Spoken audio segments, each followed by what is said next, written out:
사도행전 7장 17절부터 29절입니다.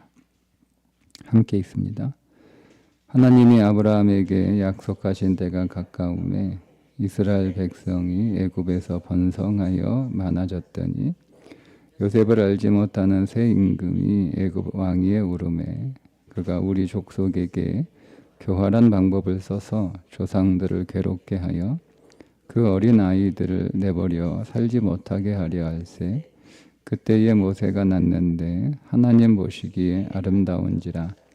그의 아버지의 집에서 석 달 동안 길리더니 버려진 후에 바로의 딸이 그를 데려다가 자기 아들로 기르매 모세가 애굽 사람의 모든 지혜를 배워 그의 말과 하는 일들이 능하더라. 나이가 40이 되매 그 형제 이스라엘 자손을 돌볼 생각이 나더니 한 사람이 원통한 일 당함을 보고 보호하여 압제받는 자를 위하여 원수를 갚아 애굽 사람을 쳐 죽이니라. 그는 그의 형제들이 하나님께서 자기 손을 통하여 구원을 주시는 것을 깨달으리라고 생각하였으나 그들이 깨닫지 못하였더라.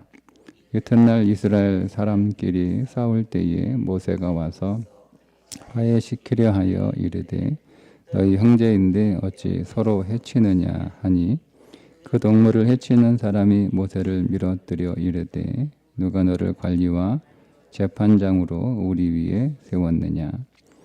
내가 어제는 애굽 사람을 죽인과 같이 또 나를 죽이려 하니 모세가 이 말 때문에 도주하여 미디안 땅에서 나그네 되어 거기서 아들 둘을 낳으니라. 아멘. 자, 오늘은 모세 이야기인데요.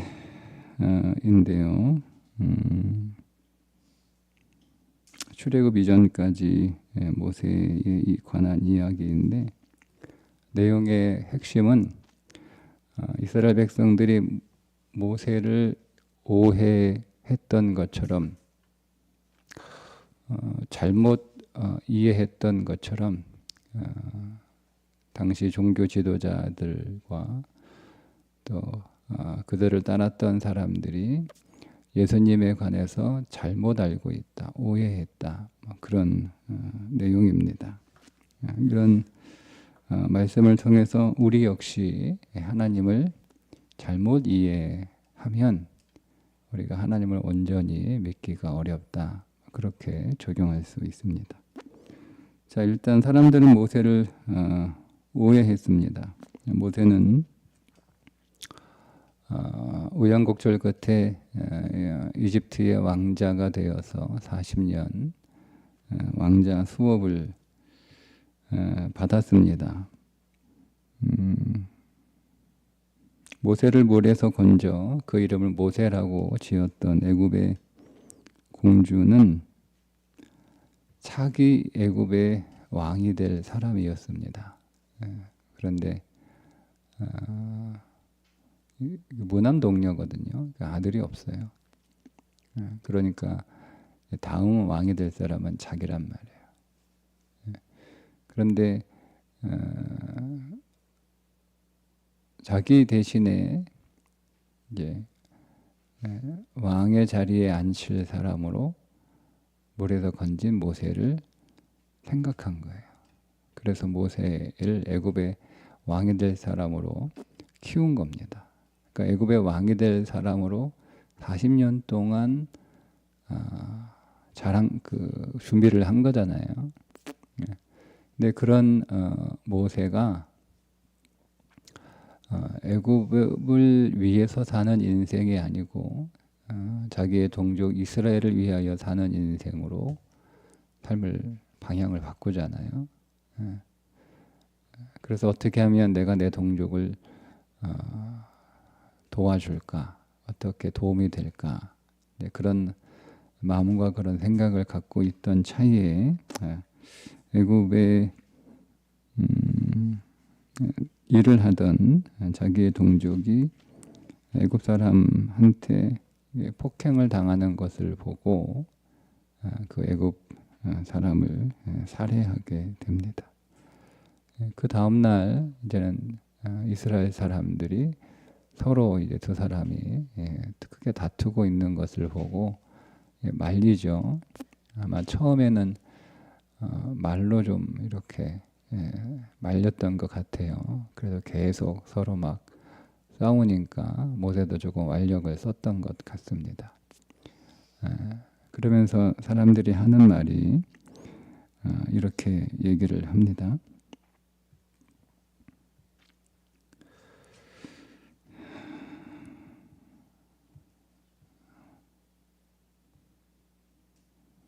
27절입니다. 그 동물을 해치는 사람이 모세를 밀어뜨려 이르되 누가 너를 관리와 재판장으로 우리 위에 세웠느냐.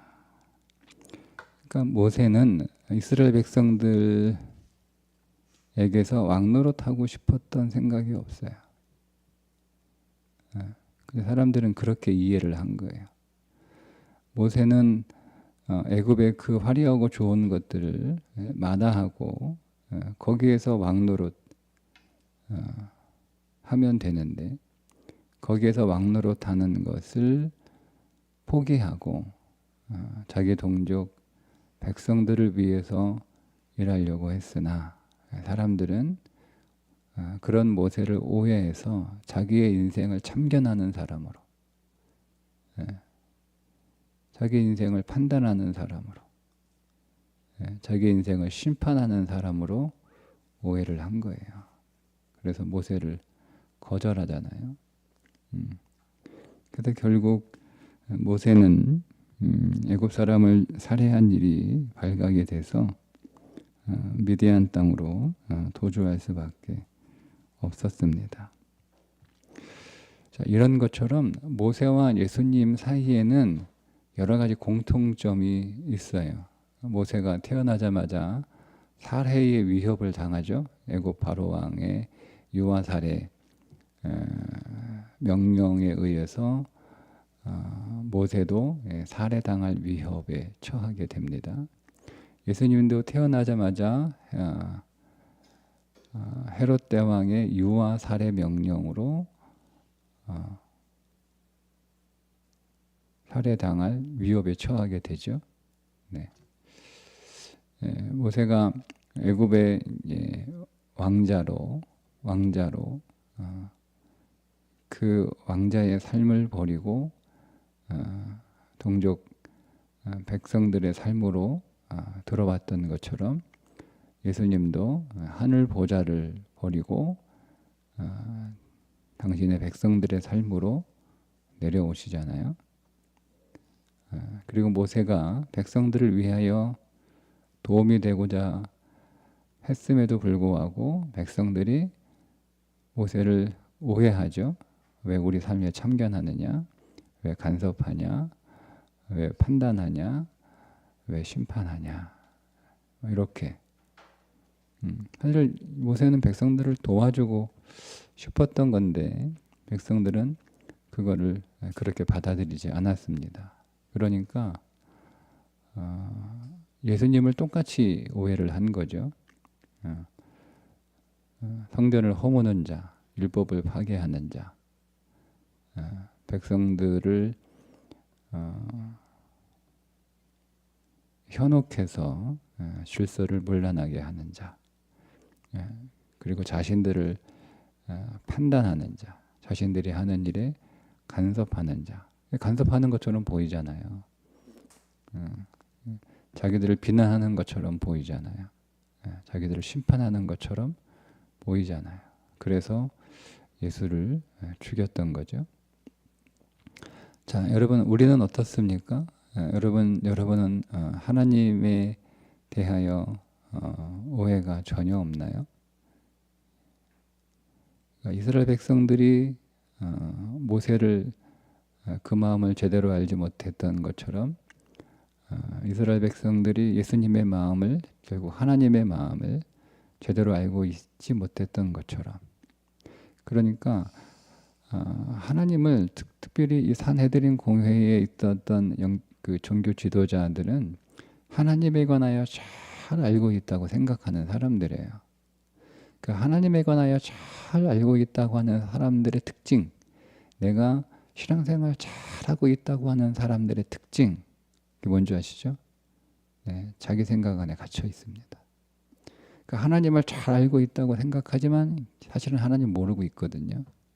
아니, 지식으로 성경 시험 하면 이 사람들은 다 100점 맞아요. 성경 암송대회 하면 이 사람들이 1등 해요.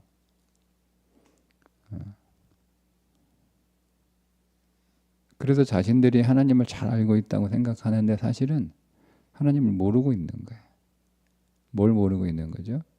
하나님의 마음을 모르는 거예요. 하나님의 마음을 아세요? 하나님의 마음을 몰라요. 하나님에 대하여는 알고 있는데 하나님의 마음은 몰라요. 예. 이 종교 지도자들은요, 경건 훈련 시합하면 늘 1등이에요. 이 사람들의 경건을 따라올 사람들이 없어요. 네. 예배에 빠지는 일이 없고, 기도하는 거나, 성경 읽는 거나, 뭐 봉사하는 거나, 누구에게도 뒤처지지 않아요. 네. 항상 열심히 해요. 오죽에 쓰면 바리새인들의 의와 같지 아니하면이라고 예수님도 인정할 정도예요. 그런데 그래서 자기들이 신앙생활 잘하고 있다고 생각하거든요. 근데 사실은 신앙생활 잘못하고 있는 거예요. 여러분, 이 사람들이 11조 어디까지 냈는지 기억하시나요? 네? 자기 텃밭에 있는 상추까지 11조를 냈던 사람들이에요. 여러분 그렇게 안 하잖아요. 그죠? 네. 온전한 11조 하는 성도들이 많지 않아요. 근데 우리가 욕하는 바리새인들은요, 우리가 못하는 11조를 어느 정도까지 하면, 여러분 텃밭에 있는 여러분이 그냥 장사하려고 하는 11조 그 상추가 아니고 여러분들이 먹으려고 하는 상추, 그것까지 11조를 했던, 근처와 박하까지 11조를 했던 사람들이에요. 일주일에 2번 금식했잖아요. 그러니까 그 정도로 이 사람들의 경건을 따라올 사람들이 없어요. 그러니까 얼마나 여러분 하나님 잘 믿는 것처럼 그렇게 경건에 힘쓰고 있는 거예요. 그런데 사실은 하나님을 잘 믿고 있는 게 아니고 하나님을 잘못 믿고 있다는 거죠. 자, 그런 사람들에게 지금 스데반이 모세의 이야기를 설교하고 있는 거예요. 이스라엘 백성들이 모세 시대에 이스라엘 백성들이 그랬던 것처럼 지금 당신들도 그렇다는 거예요. 하나님을 잘 알고 있지만 당신들이 정말 하나님의 마음을 알고 있느냐? 하나님의 뜻을 알고 있느냐? 하나님에 관하여는 누구도 따라올 수 없을 만큼 그렇게 박식한 지식을 가지고 있는 사람들인 건 분명하지만 정말 우리가 알아야 될 건 하나님에 관한 지식이 아니라 하나님의 마음이라는 거예요. 하나님에 관한 지식을 다른 사람들보다 잘 안다고 해도요, 하나님에 관해서조차도 사실은 알 수 없어요.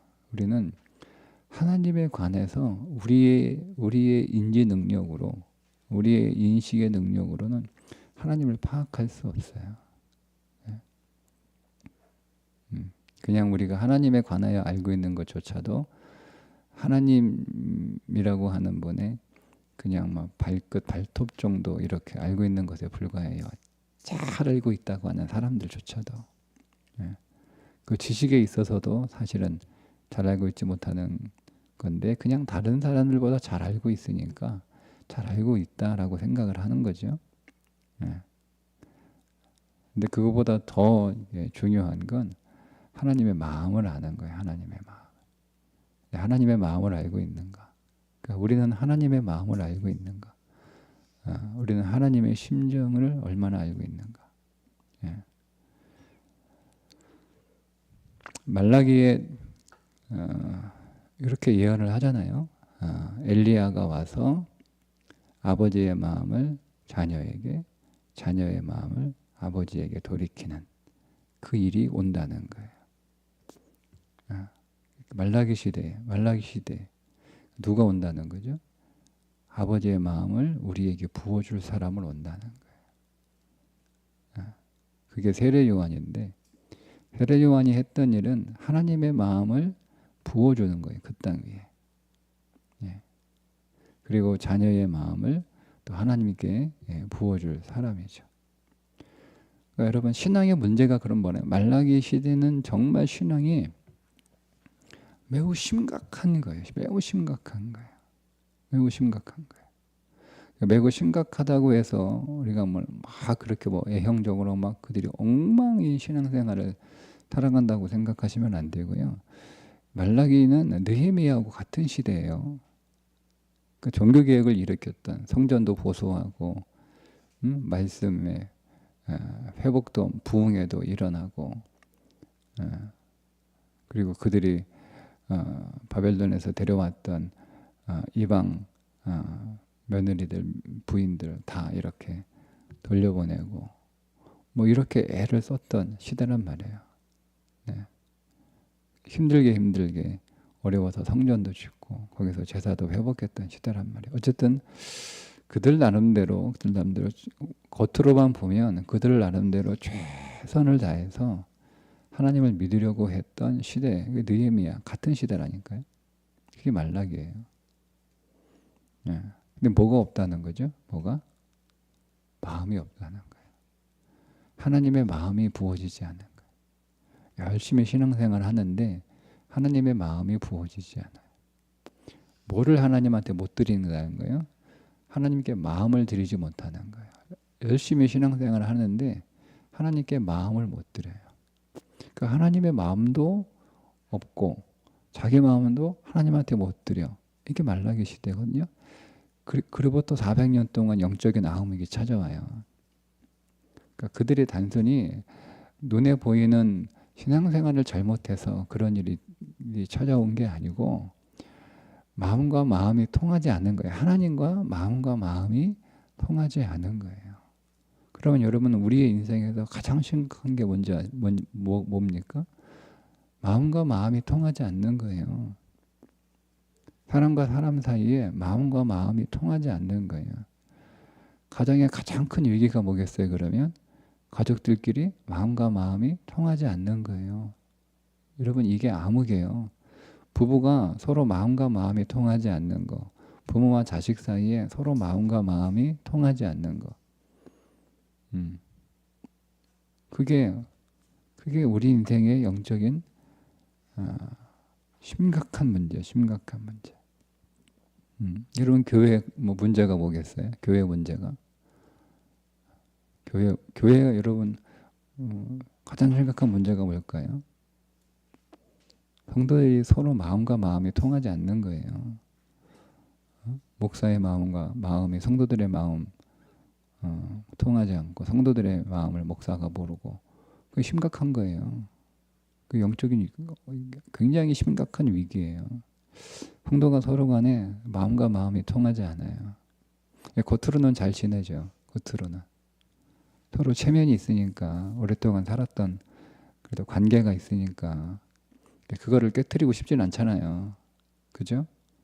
그러니까 우리는 그냥 그럼 우리가 오랫동안 우리가 여기서 계속 이렇게 신앙생활을 해야 되는 거니까 괜히 관계 불편하고 마음은 안 그런데 마음은 겉으로는 어쨌든 우리는 관계 불편하고 그러니까 그렇게 쇼윈도 부부처럼 쇼윈도 성도가 되는 거죠. 그렇게 이렇게 생활은 하는데 근데 실제로 마음과 마음은 통하지 않아요. 이게 영적인 위기라는 거 여러분이 아셔야 돼요. 그냥 겉으로 잘 지내.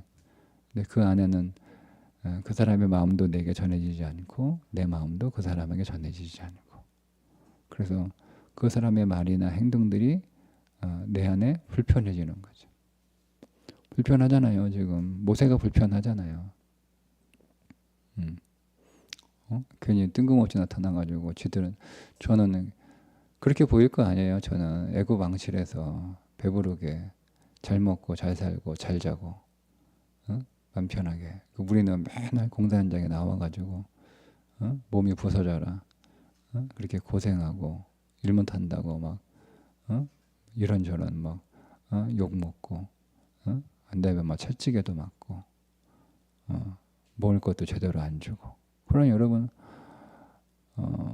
모세하고 자신들은 삶의 상황이 삶의 자리가 다르기 때문에 이해할 수 없다라고 생각을 하는 거예요. 그러니까 여러분 모세가 애굽의 왕실이 있어야 자기를 도와주지. 자기들하고 똑같은 처지면 무슨 도움이 돼요. 똑같은 형편인데. 그러니까 이게 마음이 통하지 않을 때 생겨나는 오해들이죠. 그렇게 예수님을 오해했다는 거예요. 예수님을. 그런 것처럼 오늘 우리도 하나님의 마음이 우리 가운데 부어져야 되고 우리 마음이 하나님 앞에 하나님께 드려져야 돼요. 그래야 우리가 신앙생활 제대로 할 수 있어요. 그러니까 우리가 뭘 점검해야 되느냐. 하나님의 마음이 내게 지금 계속 부어지고 있는가. 하나님의 마음이 지금 부어지고 있는가. 그래서 아버지잖아요. 아버지. 그러니까 하나님으로 만나는 것과 그 하나님을 아버지를 만나는 것은 완전히 다른 거예요. 왜 하나님의 마음이 부어진다라고 안 하고 아버지의 마음이 부어진다라고 얘기를 했을까요? 다른 거예요. 왜 하나님을 예수님이 하나님을 아버지라고 부르게 하셨을까? 이거 혁명적인 거거든요. 혁명적인 거예요. 호칭을 바꿔 부른다라고 하는 것은요. 다른 거예요. 다른 거예요. 다른 거예요. 완전히 다른 거예요. 완전히 다른 거예요. 완전히 다른 거예요. 그래서 하나님의 마음이 무엇인지를 깨달으라는 거죠. 예수님이 하나님을 아버지라고 부르는 하나님 만만하게 봐라. 하나님 만만하게 봐라. 그런 뜻이 아니에요.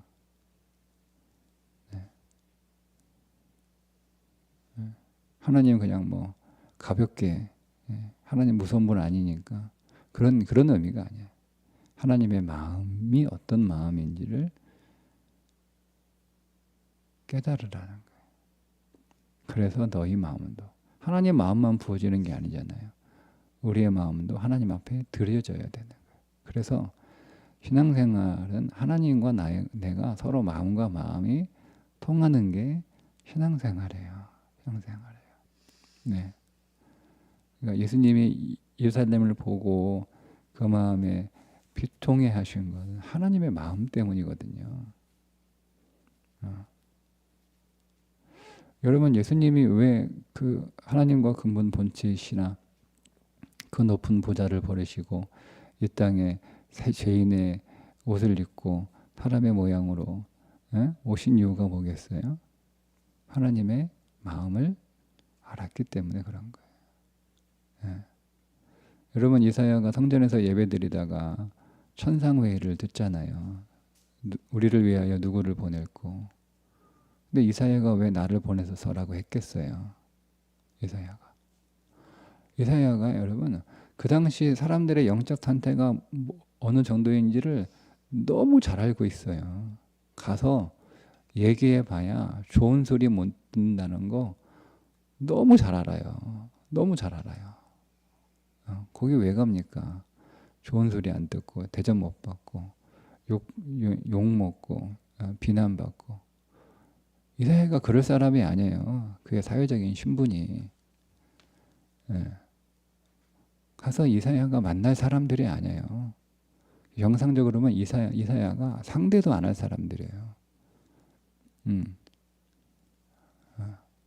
근데 그 이사야가 왜 나를 보내서라고 했겠어요? 거기서 하나님의 마음을 본 거예요. 그 성전에서 하나님의 마음. 근데 그 하나님의 마음을 어떻게 여러분 경험하게 되죠? 이사야가 하나님을 만났을 때 그의 첫 반응이 뭐예요? 화로다 내가 죽게 되었도다. 부정한 자가 하나님을 만나게 되었으니 내가 죽게 되었도다. 이사야는 죽는 줄 알았어요. 진짜 죽는다고 생각했어요. 하나님 만났으니까. 하나님 만나면 죽어요. 부정한 자가 하나님 만나면 하나님의 임재를 느낀 거예요. 이 성전에 하나님이 계시구나 라고 했을 때 환희를 느낀 게 아니고요. 죽음의 공포를 느낀 거예요. 그런데 자기는 죽을 줄 알았는데 대단히 숯불이 자기의 숯불이 이불에 데워져 그가 정결하게 되는 것을 경험하게 됩니다. 그러니까 그때 하나님의 마음을 한 거예요. 하나님은 나를 정죄하고 나를 심판하고 나를 죽이려고 오시는 분이 아니고 나를 살리기 위하여 나를 깨끗하게 하시러 오시는 분이구나. 나를 정결하게 하러 오시는 분이구나를 깨달아요. 근데 그 하나님의 마음이 부어져요. 그 하나님의 마음이 부어지니까 천상에서 우리를 위하여 누구를 보낼까라고 하는 그 하나님의 마음이 이사야에게 모른 채 할 수 없죠. 어떻게 모른 채를 해요. 하나님의 마음을 자기가 경험했단 말이에요. 하나님은 나를 살리는 게 목적이에요. 하나님은. 부정한 나를 하나님이 살리신단 말이에요. 부정한 나를. 그러니까 우리는 성전에서 예배하고 있는 이사야의 그 신앙과 그 영적인 상태가 우리의 신앙과 우리의 영적인 상태가 되어야 돼요. 우리가 성전에서 예배를 드린단 말이에요. 그때 우리가 하나님의 임재를 경험했어요. 그러면 하나님의 임재를 진짜로 경험한 사람은 이사야처럼 행동해요. 근데 하나님을 가짜로 경험한 사람 어떻게 행동하는 줄 아세요? 내가 은혜 받았다. 내가 은혜 받았다. 하면서 고개 식혀들고 나와요. 아니에요, 여러분. 진짜 여러분 예배하면서 하나님의 임재를 경험하면 모세의 반응이에요. 바로다. 부정한 자가 하나님을 배웠으니 죽게 되었도다. 를 경험하셔야 돼요.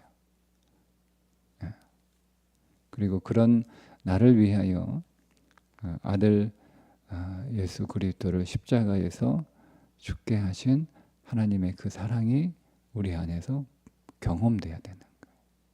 그러면 그때 우리는 하나님의 마음이 부어지고 하나님의 마음이 느껴지는 거예요.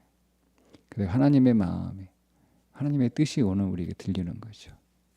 나를 위하여 우리를 위하여 누구를 보낼고 하나님 나를 보내서 환대받는 자리가 아니라니까요. 여러분 하나님의 대사라고 해서 하나님이 보냈다고 해서 그 땅에서 무슨 거기 와서 무슨 뭐 큰 소리 치고 막 어깨 힘주고 목에 힘주고 호령하는 자리가 아니에요. 사람한테 무시당하고요. 사람한테 욕먹고 사람들한테 거절당하고 쫓겨나고 하여튼 오만 모욕을 당하는 자리예요. 거기 내가 가겠다는 거예요. 내가 가겠다는 거예요. 근데 여러분 사내들인 공동의 지도자들은 그런 게 없잖아요. 하나님은 잘 안 돼. 누구보다 하나님은 잘 안 돼. 누구보다도 경경생활 열심히 하고 있대. 근데 그러면서 뭐 하고 있는 거예요? 자기들만 생각해. 자기들만. 지금 왜 여러분 사도들을 공회에 세워서 심판하고 협박하고 스데반까지 잡아들여 가지고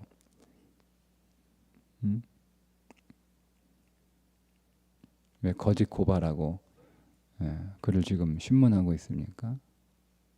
결국 그들은 사도 스데반을 죽이죠. 그러니까 베드로가 했던 설교와 스데반의 설교가 다르지 않아요. 똑같은 설교를 해요. 하나님의 마음이 부어진 사람들은 거기서 회개를 하고요. 하나님 마음이 부어지지 않은 사람들은 스데반을 죽여요. 그러니까 우리 안에 하나님의 마음이 얼마나 부어지는가, 그리고 내가 하나님께 내 마음을 얼마나 드리는가 하는 것이 오늘 우리의 신앙에 있어서 매우 중요한 것이었다라고 하는 것. 어쩌면 말라기에 있는 말씀 엘리야를 보내서 아버지의 마음이 부어지게 하고 자녀의 마음을 아버지께로 향하게 하는 그 일이 신학의 전체일 수도 있어요. 우리의 신앙의 전부일 수도 있는 거예요. 하나님의 마음이 내게 부어지는 거. 그러니까 오늘 그래서 우리가 하나님을 계속 찾고 그분을 알고 그분을 배우고 우리가 경건에 힘쓰는 그게 뭐냐? 하나님의 마음이 내게 더 부어지는 거죠. 그 마음이 하나님 마음이 더 우리 안에 부어지는 거예요. 그 마음이 더 부어져서 우리의 삶을 통해서 내 마음을 하나님 앞에 더 드리는 거죠. 내 마음을 더 드리는 거예요. 우리는 어딘가에 우리의 마음을 쓰고 있거든요. 그죠? 그죠? 여러분이 마음을 쓸 곳이 없으면 여러분들은 죽어요. 삶의 의미가 없는 거예요. 내 마음은 줄 곳, 내 마음을 쓸 곳이 없으면 그 사람은 이제 고독사 하는 거예요. 고독한 게 뭔데요?